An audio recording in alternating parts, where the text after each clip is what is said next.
Alright, episode 2 of this series. So today we're going to be talking about our audition process, getting the call that we got our roles, and our overall view of the first read-through of our show. So, should I start or do you want to start? I can start, as I die. The whole thing started as I was at college, and I had just lost a job opportunity. Mm-hmm. They were just like, yeah, you didn't get it, and I was banking on it, and I'm like, well, what do I do now? Theater, that's what I should do now. And I searched for community theater around my zip code. And I found the Bowie Community Theater and their playhouse. And the magic thing for me is because I go back to college so early, mm-hmm. the show dates, they listed those are in mid-July, late July. It's like, brilliant, amazing, let me look at this show. So, actors, typically, when they're going to audition for a show, they try to do a little bit of background research beforehand. Yes. Try to get an idea what exactly they're interviewing for, what they're auditioning for, mm-hmm. because if you're doing that and you have no idea what you're getting yourself into, a lot of times you're at a disadvantage as far as bringing depth to the character for a cold read, or if they ask you a question about the show, what do you think about this character, and let's say that character's significant other dies in that scene, and you're like, well, I think they're just really happy, we're not gonna get it. Problem is, the playwright for this show self-produced, and it was only a year ago. So all that was available for the script was the first 3 pages. The only character in the show I could play was Alice, because the characters' ages were 48, 52, blah, blah, and then Alice was 24. I'm like, I can do 24, I'm 20. And so going into the audition was pretty much blind. We had no idea what we were getting into. To the point the director, when we got there, and everyone was so nice, was like, so I'm sure some of you tried to do some research about the show. Anyone try to look it up? Did anybody find anything? So if you don't know, slides are little cuts out of the script. They're not scenes, they're smaller than that. Mm-hmm. And so let's say we were in Act 1, Scene 2. And you do a page or something like that. 2 or 3 pages, just a small little blurb out of mm-hmm. that. Enough for the characters to say some things and to give the director an idea of what was going on. So I was going, and there was nobody there to play John, and John is my significant other in the show. There's nobody there John's age, and so I'm getting put opposite these 50 and 40-year-olds just to so I'm flirting the best I can, because an actor never says no. I got the email for callbacks, and I was like, yay, maybe a little bigger, I don't know. They liked me, yay. And the callback, I was actually asked to come in 30 minutes early to read against someone that he had found for John. That's always the most stressful part about auditioning, is there isn't necessarily a right or a wrong way. You just kind of have to trust that what you're doing is what they want. And the next day I was sitting and I was watching TV, and my phone went off, and I had been waiting. And my phone is on vibrate. I always leave it on vibrate because sound is for older or younger people. And I remember trying to mute the TV with one hand and pick up the phone and slide it with the other hand. And I'm like, hello? Hi. And he's like, hi, is this Maddi? I'm like, yes. And he's like, hi, Maddi. So I'm calling to offer you the role of Alice. And I'm like, yes, I would love to do that. Yes, I'm sorry, was that too eager? And he's like, good, that's what I like to hear. And he's like, we're still figuring out the rest of the cast, which said to me, oh no, we don't have a John. And then, do you ever have that thing where you get good news? This may not necessarily be about a role, but you get good news, and then you're like, wait, did that really happen? And you're just later on, I'm like, oh my gosh, I hope I didn't just make that up. Yeah, right. Especially because the night before, I'd been dreaming about different scenarios. Yeah, right. But it was super great. I was excited. And before we get into the read-through, I think you should probably, because I feel like I'm talking too much. The company I'm doing Emma with, I did Your Good Man Charlie Brown with last summer. So I was familiar with everybody there. The director and I knew each other. So the most I knew about the show is it's a modern day setting of the Jane Austen novel Emma, words. And so Emma is a matchmaker. Doesn't really work out much in the end. And the other characters I were interested in were Harriet and Jane. Harriet is the girl Emma tries to keep setting up with the different guys. Jane is the new girl later on and is basically, the school wants her to be in this school, basically. And so I was interested in all those three parts.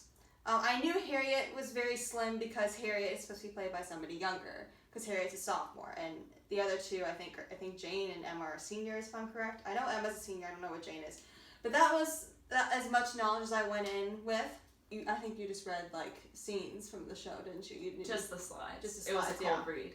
For me, I had to walk in prepared with a song and be ready to dance and to be read slides as well.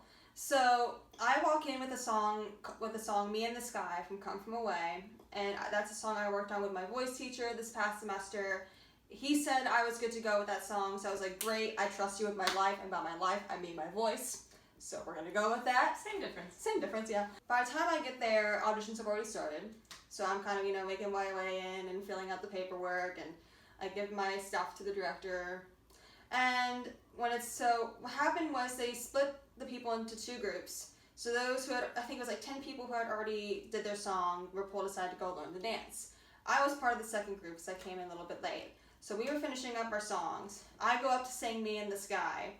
And so may I also mention, the head director of this department, she has nothing to do with this show, but she was there anyway just to keep an eye on things. So she loves Come From Away. I remember going up to her and I said, hey, I know you're going to love what I'm doing, but I'm not going to tell you what it is. And she was just like, okay. So sing the song. Everybody pretty much, I got a lot of applause, wasn't really expecting that. And then the director asked me, okay, I want you to sing that again, but I really want you to show me how powerful it is to be a woman. I really want you to show that to me. And I was like, okay. So I sing it again, went well, and then I went back down. The first group finally comes back in to do their dance, which is actually kind of an advantage to us, because we got to see the dance. If you get to see the dance before you actually have to learn that, take it. It's a total advantage. And so, got to watch the dance. It's not particularly hard, but it's a lot happening kind of fast. So then, the last few people sing, then it's our group's turn to go up and learn the dance. The dance was a lot of fun. It's also been a minute since I've been taught a choreo, and that was a lot of fun, so that was great. And then it was time, so the director had decided he's not holding callbacks. Instead, he's going to hold people back and be like, hey, I want you to read for this character. I almost prefer that. Yeah, it's a little less waiting. Exactly, yeah. So I'm getting ready. I thought after the dance I was getting ready to leave, and the director goes, hey, Louisa, I want you to read for Emma. And I'm like, Emma? And so I take it, I go meet up with my friend Lexi, who was also called back to read for Harriet, who got Harriet. So she and I go off to the side and we read to each other.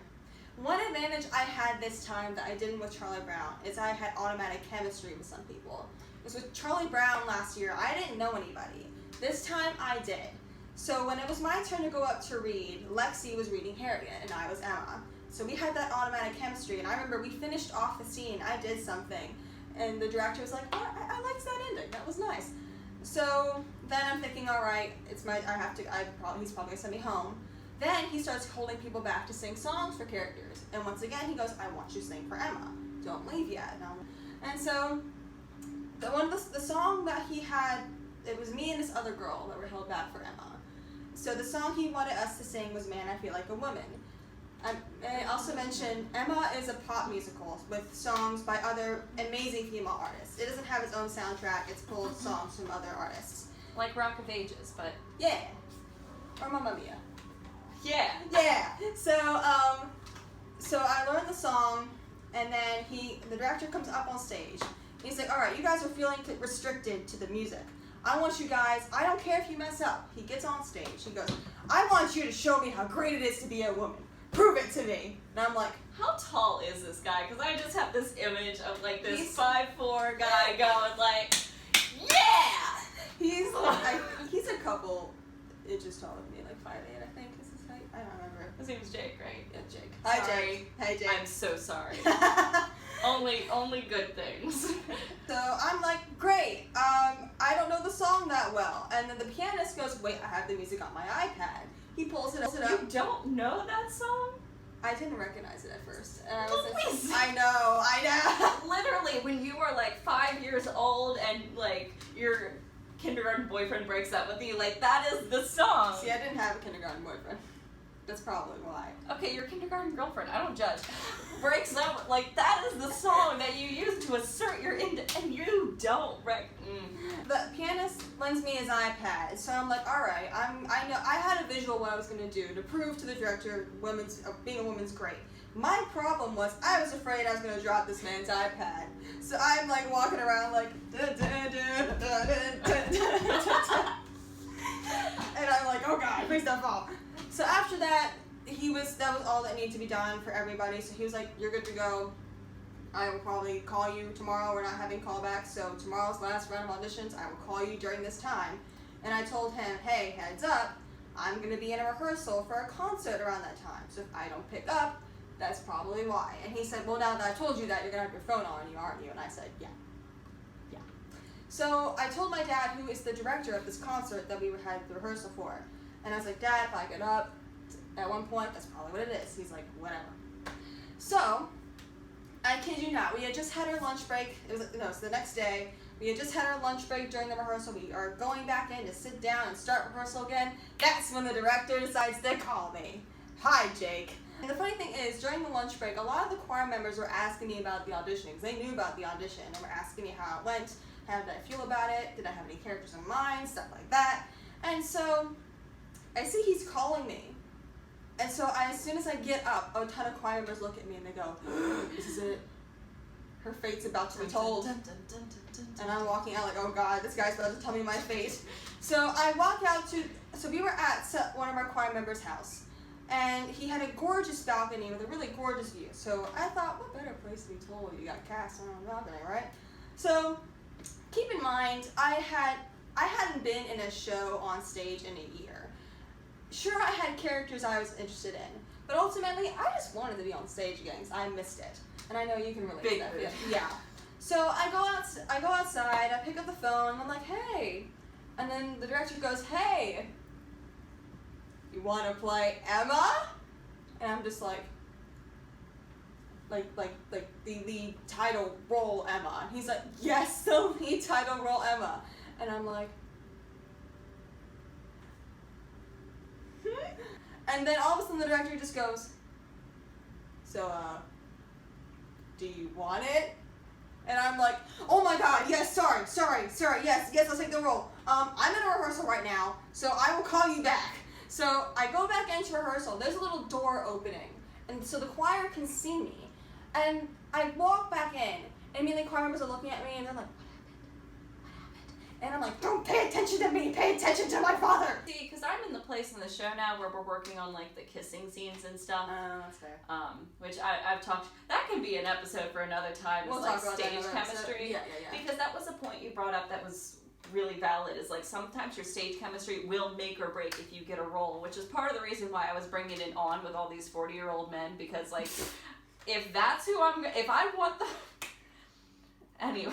Yeah, moral of this is because we are in very different shows, you never know what's going to happen in the audition. So, because I had a musical, I had to prep, a song and be ready to dance and slides as well. I think for some plays, you're asked to read a monologue too sometimes. Yeah. So, obviously, if we could do another episode about audition advice too. I'm sure we're cutting it close on time, unfortunately. And so yeah, again, if you have questions about how this process is going to go, any theater-related questions about auditions, rehearsals, anything at all, we will gladly stuff answer. You want to see us do. I'm not saying we'll do it, but like we'll look at the comment. We'll look at the comment. Yeah, we'll look at them at least. But again, we'll take any suggestions. Really, not saying we'll do them, but we'll definitely look at them. And that's pretty much it. Hope you guys have enjoyed this. Hope this has helped anyone in any shape or form. And we will see you guys in the next episode, which will probably be in about a week or two or so, somewhere around there. Something like We're working on the schedule.